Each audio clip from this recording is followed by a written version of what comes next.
In this video, I'll talk about the parallel combination of resistors. So here I have chosen three resistors, R1, R2 and R3, and these are connected in parallel. That means these all are connected to at one junction and other ends are connected to another junction. So when the resistors are connected in this configuration, we call this is a parallel combination.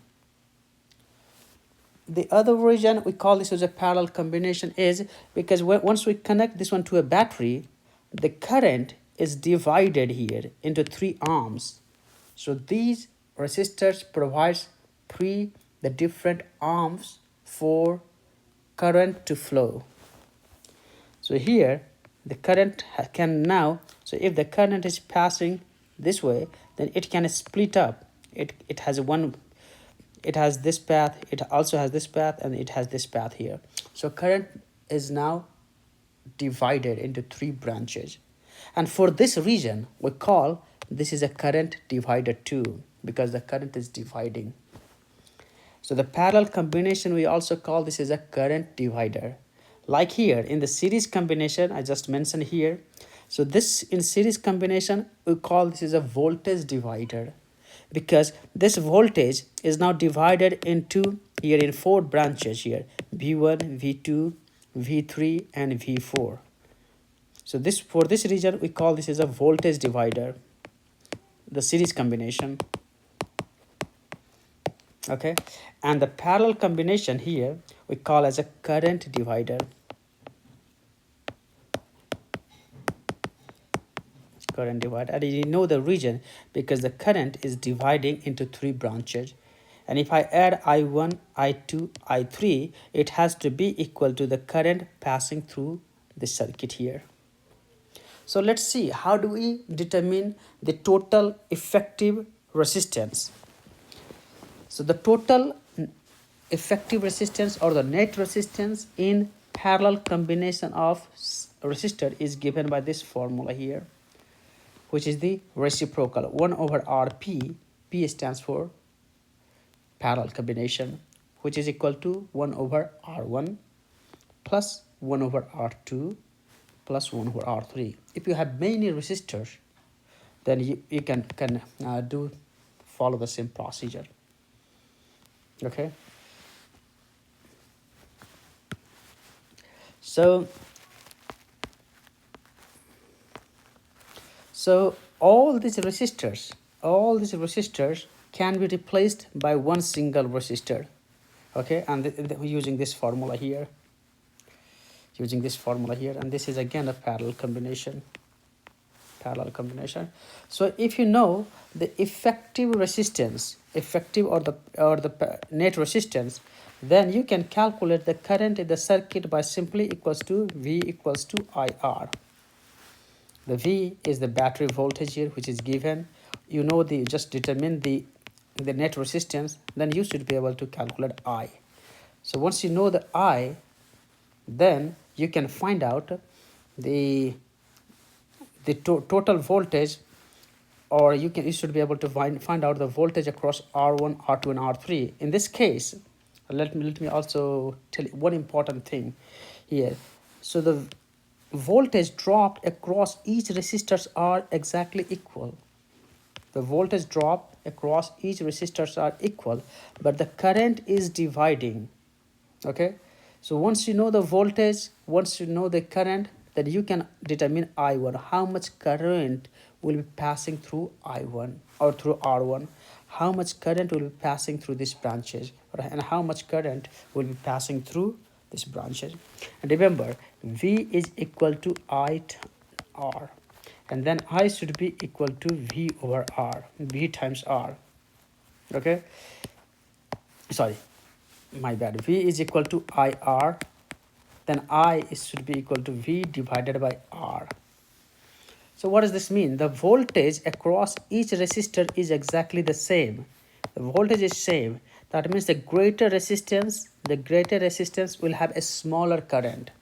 If let's say if R1 is the greatest, then a smaller amount of current will be passing through this one, which makes sense because it has the much more obstruction. So the current will be passing very small amount.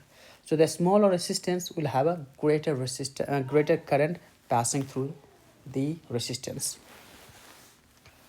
Okay, so now let me give you one example here. Let's say you have R1, R2 and R3 that are connected in parallel combination. Okay, so in order to find out the total resistance, we simply do the reciprocal summation 1 over 20, 1 over 30, 1 over 10. And if you do the math, and of course you have to take the reciprocal, the final number you'll get is 5.45. So what does this tell you?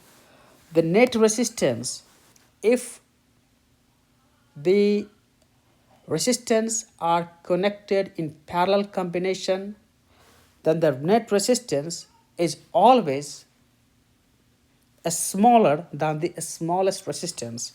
So in this particular example, we have 20 ohm, 10 ohm was the smallest resistance. And you see that the effective or net resistance is even smaller than the 10 ohm. And it has to be always true.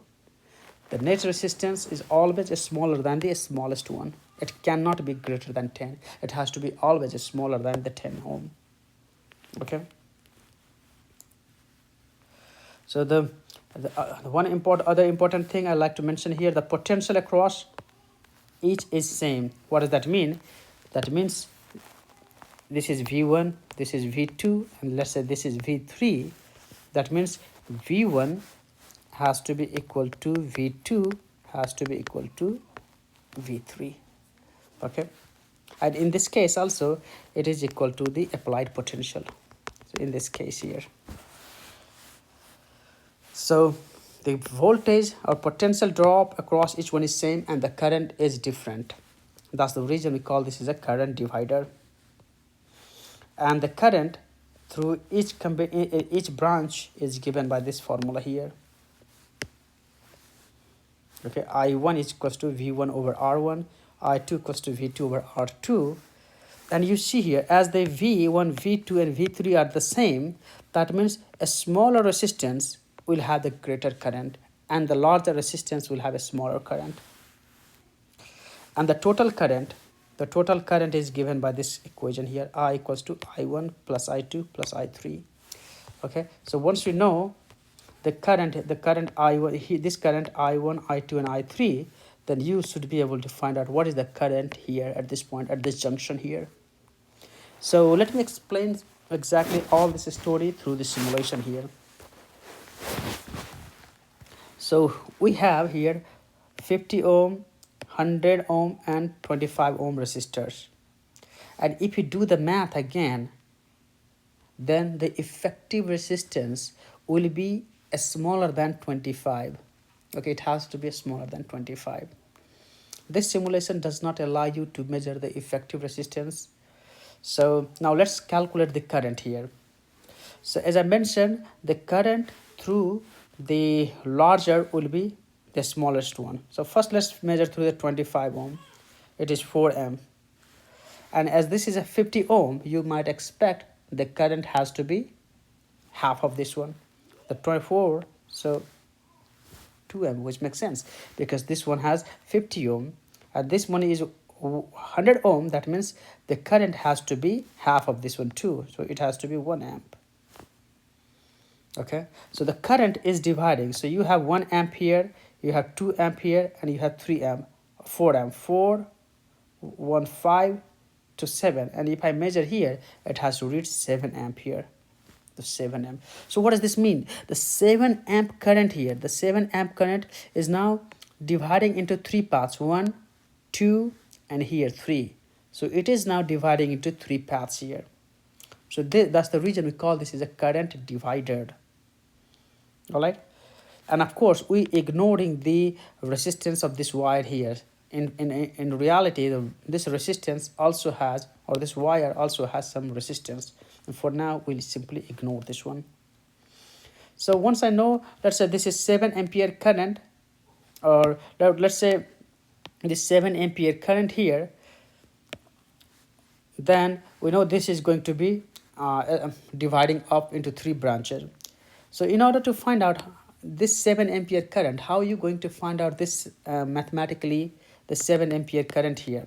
In order to do that, first you have to find out the effective resistance. First you have to find out what is the combination of all these resistance. Once you know the resistance and you know the voltage, then you should be able to find out this current here.